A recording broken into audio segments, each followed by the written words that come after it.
Hi dear students, आज हम लोग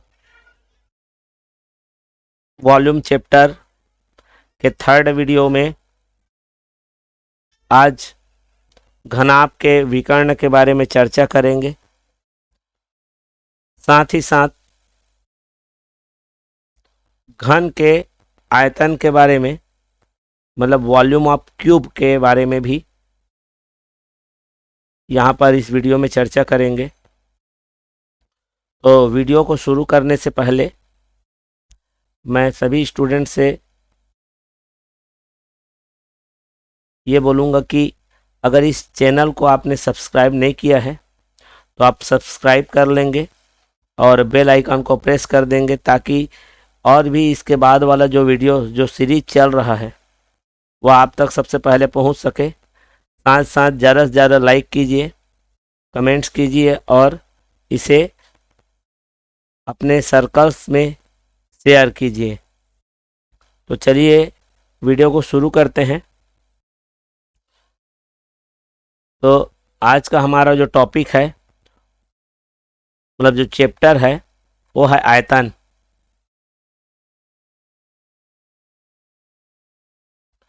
ठीक है, इंग्लिश में बोलते हैं वॉल्यूम। और इसके अंतर्गत आज का जो टॉपिक है वो हमारा है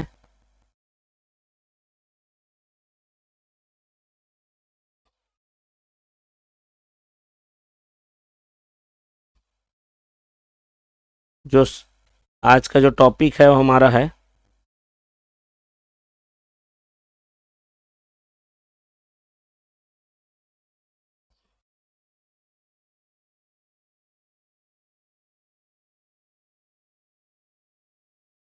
डायगोनल, विकर्ण। ठीक है, चलिए तो सबसे पहले तो इसमें एक हम घनाभ बना लेते हैं, मतलब क्यूबॉइड। क्यूबॉइड बना लेते हैं।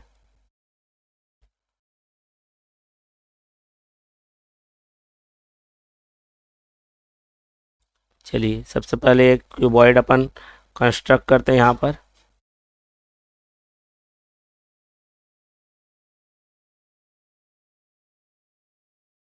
चलिए ये हमारा ये आ गया और इसकी कर देते हैं नेमिंग।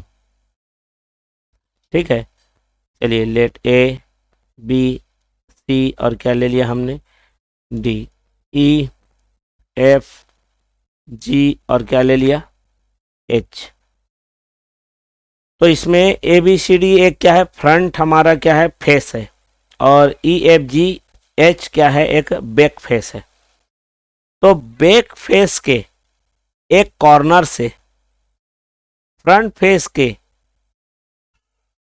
ठीक है, फ्रंट फेस के अपोजिट कॉर्नर को, फ्रंट फेस के अपोजिट कॉर्नर को अगर ज्वाइन करेंगे तो हमारा क्या बनेगा, यहाँ पर एक डायगोनल बनेगा। मतलब ये बैक का कॉर्नर और ये मेरा फ्रंट का कॉर्नर, दोनों को मैं क्या करूँगा, ज्वाइन कर दूंगा।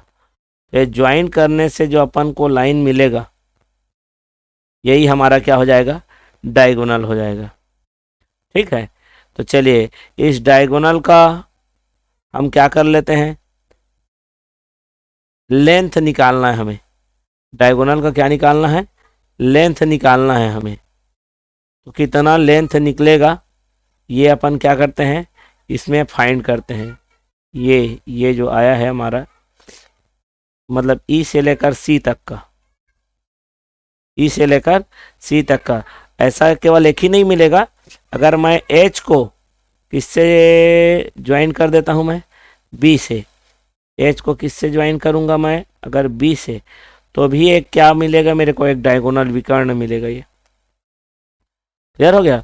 उसी तरह से ए को मैं जी से भी क्या कर सकता हूं, मैं ज्वाइन करा सकता हूं, तो ये भी क्या बनेगा, विकर्ण बनेगा। ठीक है, अब बच कौन गया, डी का किससे कनेक्शन है, एफ से। डी का किससे, एफ से भी क्या मिलेगा, एक डायगोनल मिलेगा। ठीक है, तो ये सब क्या है, डायगोनल है। तो मैं यहाँ पर लिख देता हूँ हल्के से। ए को मैंने किससे कनेक्ट किया है, ए को जी से। ठीक है, उसके बाद बी को कनेक्ट किया है एच से। ठीक है, फिर सी को कनेक्ट किया है मैंने किससे, ई से। और डी को कनेक्ट किया है किससे, डी का एफ के साथ। तो इस तरह से मेरे पास कितने डायगोनल हो जाएंगे, 4 डायगोनल। अब इनका लेंथ देखते हैं। ठीक है, अब इनका लेंथ क्या आता है, तो चलिए, length of diagonal, length of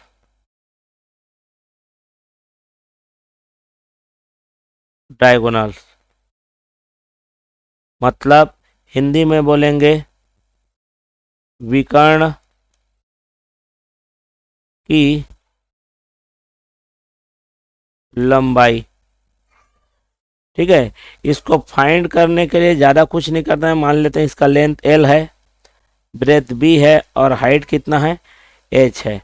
तो क्या करेंगे, हम अंडर रूट लगा लेंगे, लेंथ का स्क्वायर कर देंगे, ब्रेथ का स्क्वायर कर देंगे, और क्या करेंगे, हाइट का क्या कर देंगे, स्क्वायर कर देंगे। ठीक है, इस तरह से हमें क्या हो जाएगा, ये हमको क्या हो जाएगा, इसका डायगोनल का लेंथ क्या हो जाएगा, मिल जाएगा। और सभी डायगोनल इक्वल रहेंगे, सभी डायगोनल क्या रहेंगे, इक्वल लेंथ के रहेंगे। ठीक है, चलिए, तो इसमें क्वेश्चन कैसा आता है ये देखते हैं। चलिए, तो हमारे पास जो क्वेश्चन आएगा वो कैसा आएगा, ये हम देख लेते हैं। यहाँ पर तो डायगोनल से रिलेटेड क्या चीज़ है, यहाँ पर बोलता है कि हमको क्या करना है, उस कमरे का बड़ा से बड़ा, मतलब किसी कमरे में बड़े से बड़े एक छड़ रखना है, या फिर कोई रॉड रखना है, लकड़ी रखना है ना। तो उसमें एक क्वेश्चन करेंगे, समझ में आएगा। एक कमरे की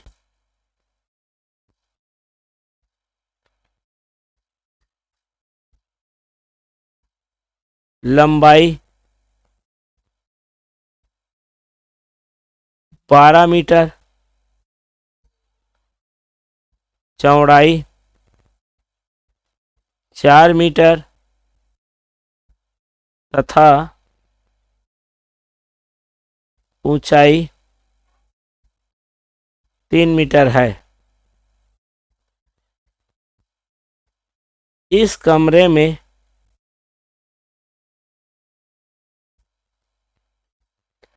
बड़े से बड़ा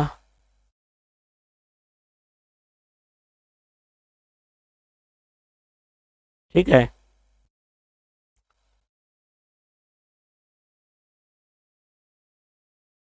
बड़े से बड़ा क्या है, छड़ कितनी लंबाई का, कितनी लंबाई का रखा जा सकता है। अब आप समझ रहे होंगे, कमरे में अगर बड़ा से बड़ा लकड़ी छड़ कुछ भी रखना है, तो हम क्या करते हैं जी, एक कॉर्नर को नीचे रखते हैं, और एक क्या रहेगा, एकदम ऊपर में रखेंगे, है ना। मतलब एक कोने में क्या करेंगे, एक कोने को नीचे तरफ और एक कोने को क्या करेंगे, ऊपर से मिला देते हैं। वही कमरे में सबसे बड़ा क्या होगा, छड़ रखाएगा या लकड़ी रखाएगा। ठीक है, मतलब ये इनडायरेक्ट रूप से बोल रहा है उसके विकर्ण से, है ना। इसका मतलब ये डायरेक्ट क्या बोल रहा है जी, उसके विकर्ण के बारे में पूछ रहा है। चलिए, इसको इंग्लिश में लिख लेते हैं।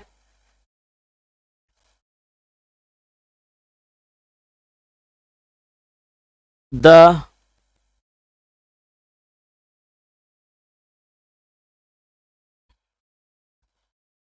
length,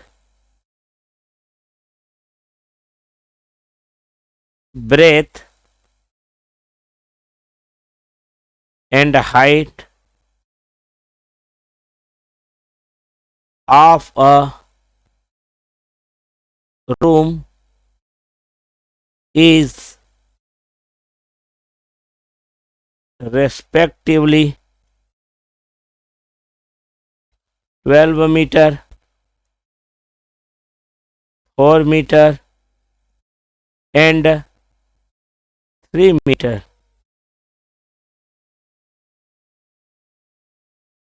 What will be the length of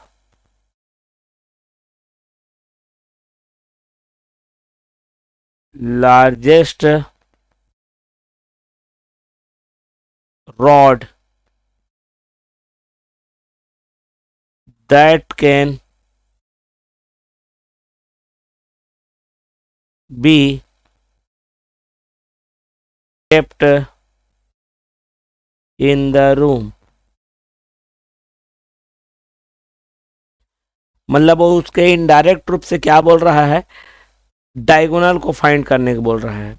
ठीक है, तो चलिए डायगोनल के लिए फार्मूला लगा लेते हैं।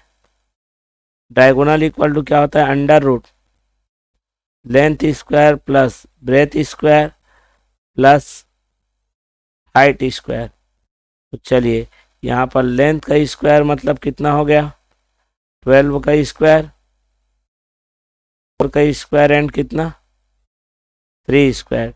12 का स्क्वायर होता है 144 प्लस 4 का स्क्वायर होता है 16 प्लस 3 का स्क्वायर होता है 9।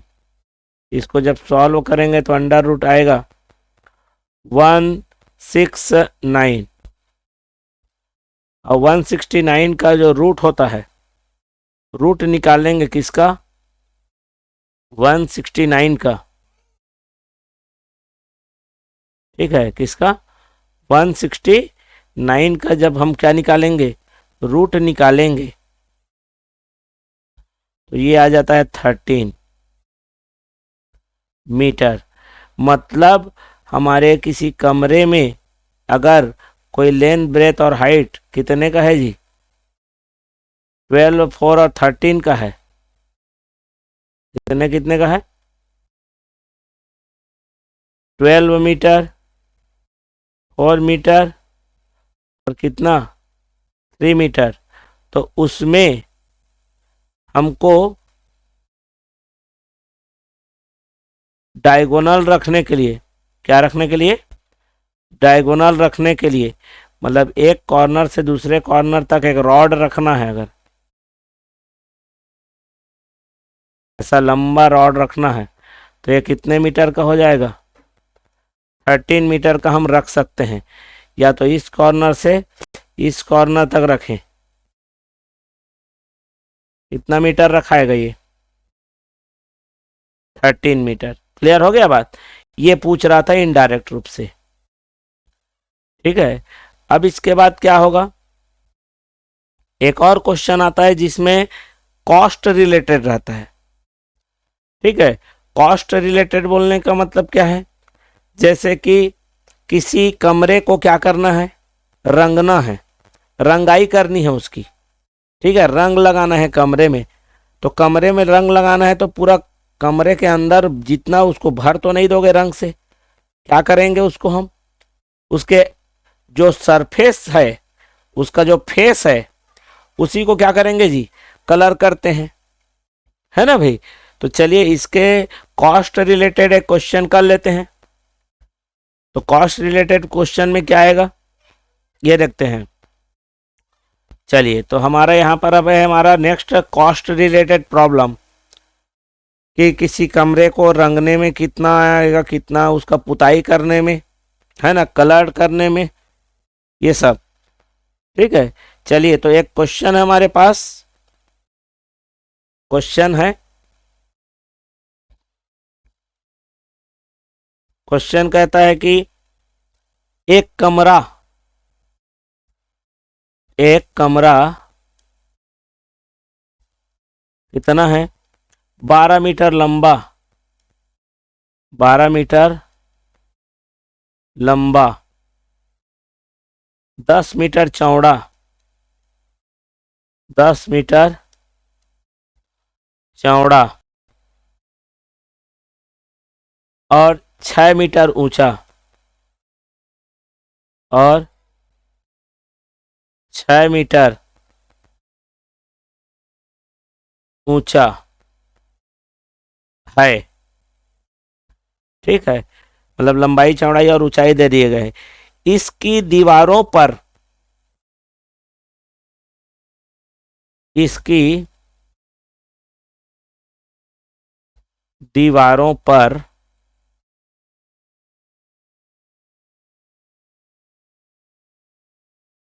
3 रुपए प्रति वर्ग metre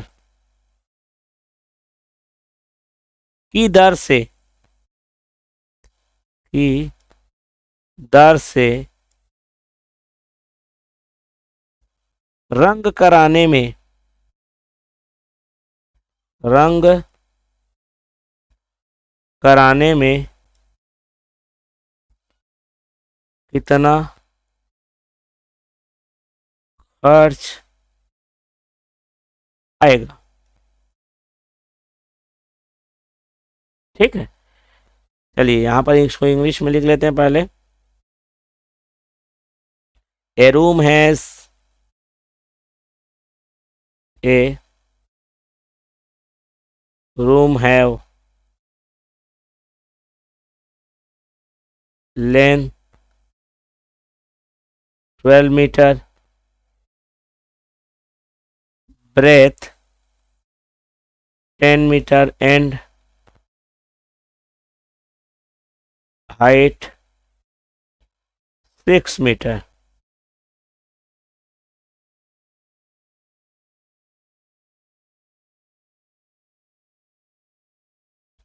What will be the cost of coloring? What will be cost of coloring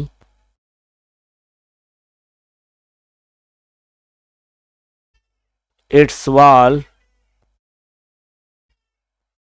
at the rate of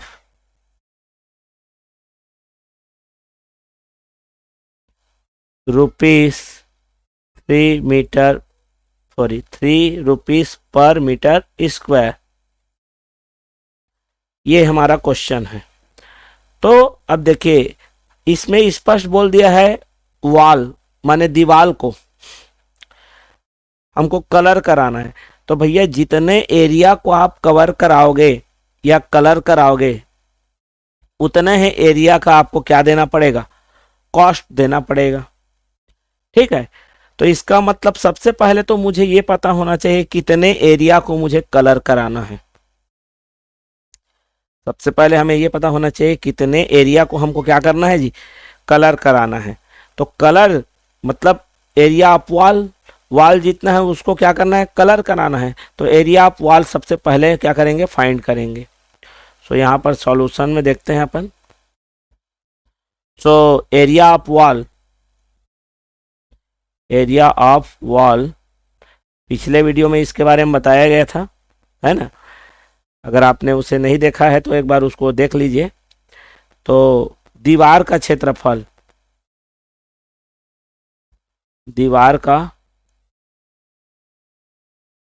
क्षेत्रफल हमारे पास फार्मूला है, equal two into height length plus कितना? ब्रेथ। चलिए मल्टीप्लाई कर लेते हैं। 2 इंटू हाइट कितना है इसका? 6 into length plus breadth 12 plus कितना? 10। तो कितना आ गया ये? 2 इंटू 6 इंटू 12 10 कितना हो गया? 22। 22 छक्का 132, दोने 264, 200 एंड कितना आ गया? 64 मीटर स्क्वायर।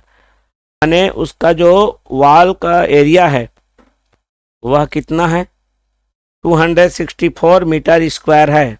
अब हमको कॉस्ट निकालना है कलरिंग, कलर कराने का, रंगाने का उसे। तो सबसे पहले यहाँ पर रेट दिया, रेट दिया है मतलब क्या है, 1 मीटर स्क्वायर का कितना कॉस्ट लग रहा है। यहाँ पर जो रेट है आपका, रेट बोल रहा है ₹3 पर मीटर स्क्वायर। पर मतलब होता है 1, माने कॉस्ट ऑफ कलरिंग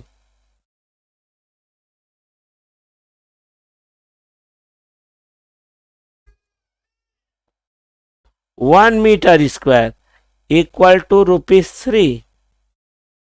माने 1 मीटर स्क्वायर का कितना रुपया लग रहा है, ₹3 लग रहा है।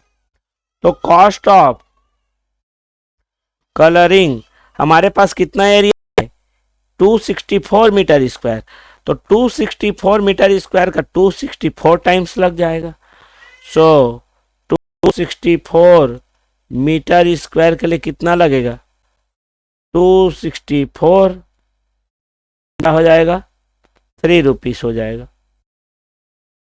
चलिए मल्टीप्लाई कर लेते हैं और ये आ जाएगा हमारा आंसर। 3 चौक 12, 2 हासिल 1, 3 18 19, कितना आ गया आंसर हमारे पास, 792। तो total cost for colouring the room, length is 12 meter, breadth is 10 meter and height is 6 meter, will be 792 rupees। ठीक है, मतलब आपको टोटल कॉस्ट कितना पड़ेगा उस वॉल को कलर कराने के लिए, 700 एंड कितना, 92 रुपीस। ठीक है, तो इस तरह से कॉस्ट वाला प्रॉब्लम भी आता है। ठीक है, कॉस्ट वाला भी क्या आता है जी, प्रॉब्लम आता है। अब यहां पर एक और देख लेते हैं, ठीक है, जिसमें एरिया से ही रिलेटेड है। तो यहां पर दिया हुआ है जिसमें हमको खाली क्या बोलेगा, एरिया, खाली क्या जी, एरिया, इसमें कॉस्ट वगैरह नहीं पूछेगा। जैसे मान लेते हैं मेरे पास क्या है, बक्सा है, कोई बॉक्स है ना, उसको क्या करना है, उसमें पेपर चिपकाना है या उसको पैकिंग करना है। जैसे गिफ्ट होता है ना, गिफ्ट, उसको पैकिंग करना है। तो पैकिंग करने के लिए क्या चाहिए अपन को, पेपर चाहिए, कलर पेपर, जो गिफ्ट पेपर आता है ना, वो पैक करना है। तो कितने एरिया का पेपर चाहिए, तो भाई जितना उसका टोटल सरफेस एरिया रहेगा। तो चलिए उसके बेसिस में एक क्वेश्चन कर लेते हैं। ठीक है, इनडायरेक्ट क्वेश्चन कर लेते हैं। तो चलिए क्वेश्चन कहता है हमारे पास, क्वेश्चन ये है कि एक बॉक्स, एक बॉक्स या डिब्बा बोल सकते हैं, है ना, या गिफ्ट जो भी, एक, चलिए ये बॉक्स ही लिख लेते हैं। ठीक है, जिसकी लंबाई, जिसकी लंबाई 10 सेंटीमीटर, ठीक है, चौड़ाई 8 सेंटीमीटर, चौड़ाई 8 सेंटीमीटर तथा ऊंचाई 3 सेंटीमीटर है।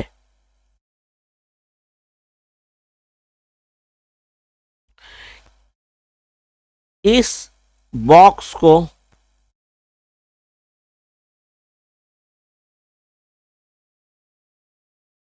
किसी गिफ्ट पेपर से, किसी गिफ्ट पेपर से,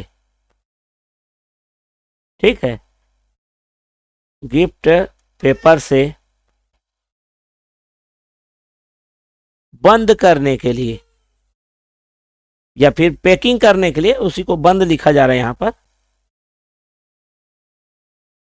बंद करने के लिए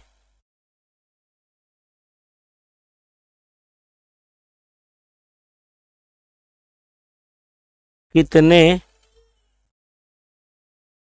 क्षेत्रफल का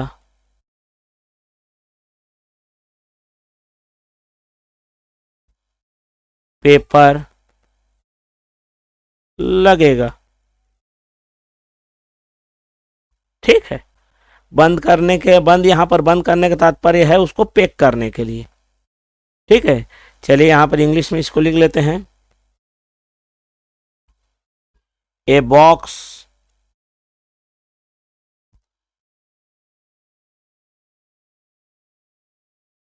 have length of 10 centimeter, breadth 8 centimeter, and height 3 centimeter.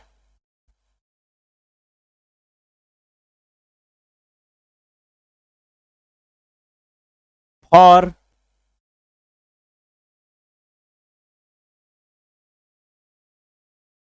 packing this box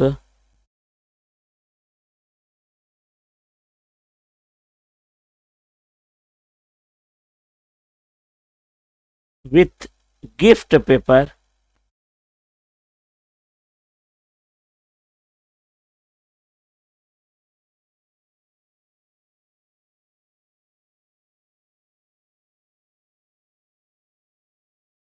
how much area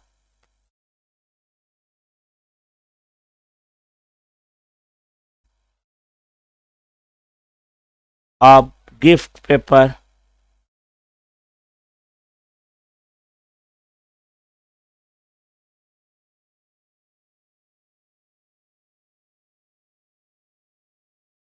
will used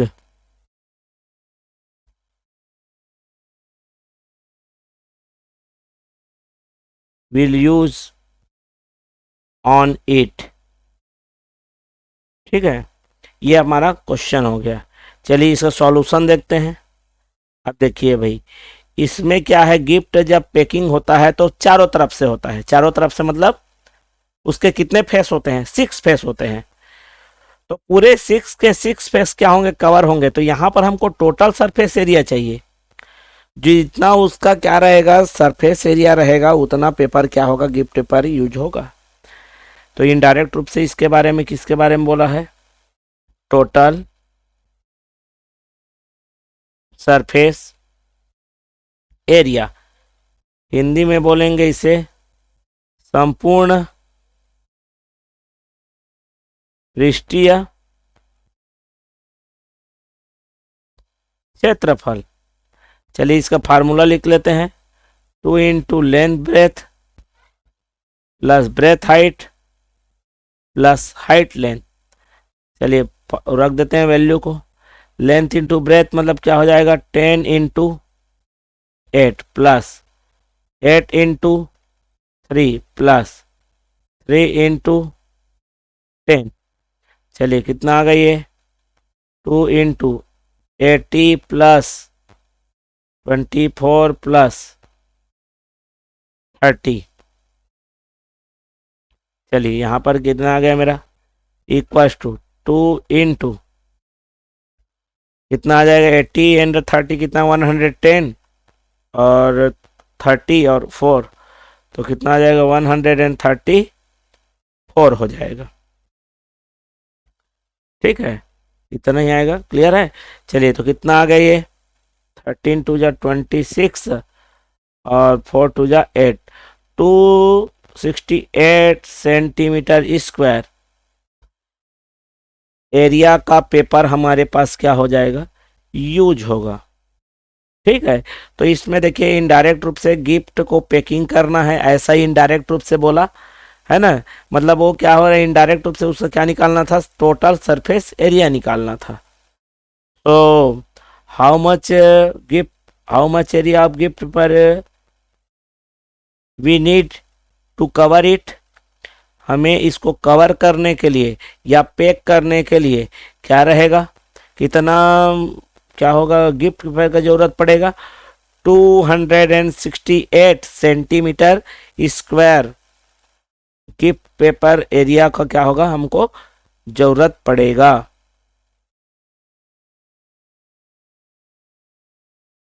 तो अब हम लोग नेक्स्ट वीडियो में क्यूब के वॉल्यूम, सरफेस एरिया और डायगोनल के बारे में पढ़ेंगे। ठीक है, तो आज इतना ही हम लोग करते हैं। तो आई होप ये वीडियो आपको बहुत पसंद आ रहा होगा। तो इसको आप लाइक कीजिए, शेयर कीजिए, इस पर कमेंट्स कीजिए ताकि हम और इम्प्रूव कर सकें। और साथ साथ चैनल को तो सब्सक्राइब करना बिल्कुल मत भूलें और बेल आइकन को प्रेस कर दें ताकि इसके बाद जो भी नेक्स्ट वीडियो बनाते जाएंगे वह आप तक सबसे पहले पहुंच सके। So at last, thank you for watching this video and good bye.